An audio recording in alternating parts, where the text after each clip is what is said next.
Di ayat 32 surat Al-Fatir di atas ada kesimpulan satu di surat Al-Fatir ayat berapa? 32. Manusia itu dalam menanggapi ajaran Islam itu terbagi menjadi 3 kelompok. Satu, faminhum dzalimul linafsih. Mereka itu lebih banyak menganiaya, lebih banyak menentang terhadap ajaran Islam. Ada yang kedua, wa minhum muqtasid.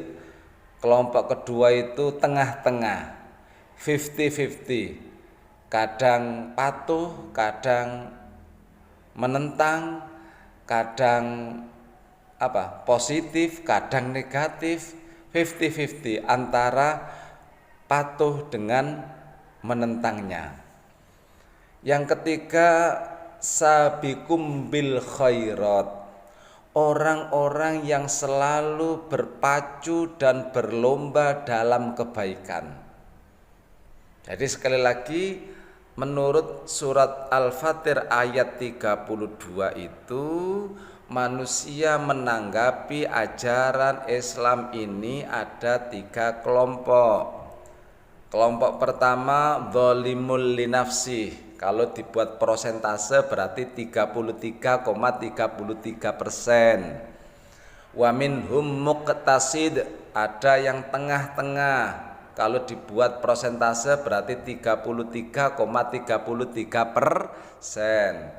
Kelompok ketiga sabiqum bil khairat, orang yang selalu berpacu berlomba dalam kebaikan, 33,33%.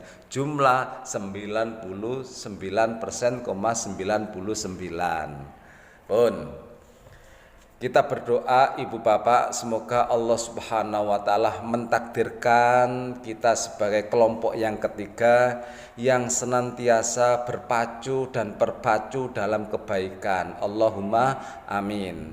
Namun yang harus digarisbawahi dalam kesempatan ini, walaupun kita ini naudzubillah, walaupun kita ini kategori dzalimul linafsi, lebih banyak menganiaya, lebih banyak melanggarnya, kita harus tetap bersyukur. Bukan bersyukur karena kemaksiatannya, bukan, tetapi kita bersyukur kepada Allah atas anugerah yang Allah berikan kepada kita berupa kita di dalam naungan umat Muhammad. Thumma awrathnal kitabal ladzina istafaina min ibadina. Istafaina min ibadina huwa Muhammad Rasulullah. Berarti kendatipun mereka itu zalimul linafsi, kita atau mereka harus tetap bersyukur. Bukan mensyukuri kemaksiatan, tapi mensyukuri kita ini ditakdirkan oleh Allah bagian dari umatnya Muhammad yang istofaina min ibadina. Harus bersyukur karena di sana banyak istilahnya gitu potensi yang membuat orang tersebut mengalami keberuntungan, mengalami kegembiraan.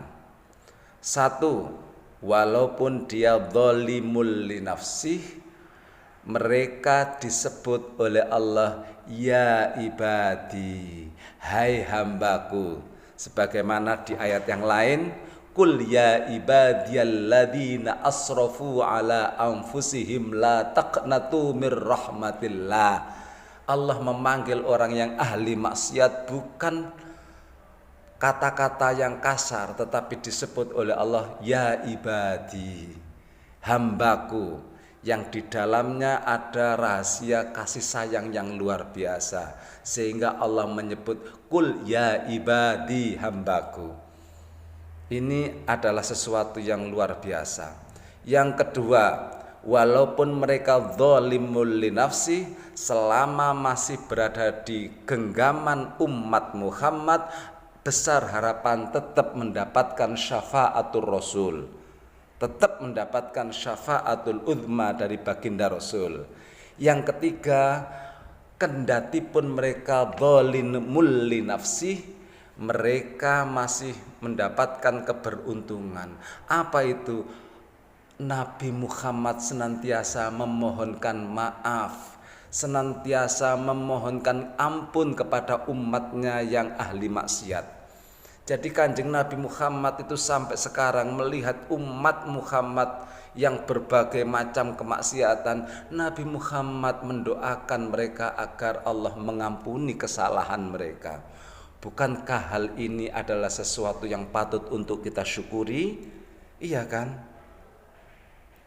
Daripada naudzubillah tsumma naudzubillah, daripada ada kelompok yang senantiasa berpacu dan berpacu dalam kebaikan, namun yang bersangkutan tidak termasuk kategori ibadi, tidak masuk kategori Abdullah, naudzubillah, tidak masuk kategori istofaina min ibadina. Walaupun mereka berpacu dalam kebaikan, namun mereka tidak termasuk umat Muhammad, tidak termasuk hambanya Allah, maka mereka akan mengalami kerugian, penyesalan yang tiada tara. Tapi sekali lagi bandingkan dengan orang tersebut zalimul li nafsi tadi, walaupun dia zalimul li nafsi, dipanggil oleh Allah ya ibadi, hai hambaku, yang di situ ada rahasia kasih sayangnya. Pun orang yang zalimul li nafsi, karena berada di genggaman Muhammad, senantiasa mendapatkan syafaat dan senantiasa mendapatkan pengampunan dari Allah Subhanahu wa taala. Ibu bapak, ada analog yang sederhana. Ada anak lulusan SMA atau aliyah lah, dia pinter, beasiswa, cerdasnya luar biasa, setiap tahun mendapatkan beasiswa, tetapi dia tidak